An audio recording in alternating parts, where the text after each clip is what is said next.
Policia e Kosovës ka arrestuar edhe një person tjetër të dyshuar në lidhje me vjedhjen e rëndë që kishte ndodhur në fund të muajit mars në Gjilan, ku nga një kompani për përpunimin e kablove ishte vjedhur një sasi e madhe bakri me vlerë rreth 14.000 euro.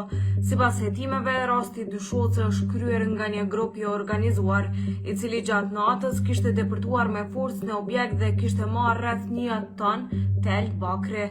Me këtë arrestim të fundit, numri të dyshuarve të ndaluar në këtë rast ka shkuar në 7.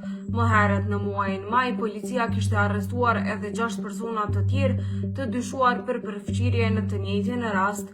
Policia nga kontrollet kishte sekuestruar prova materiale, përfshirë 3 automjete që dyshohet se janë përdorur gjatë kryerjes së vjedhjeve, si dhe telefona celular.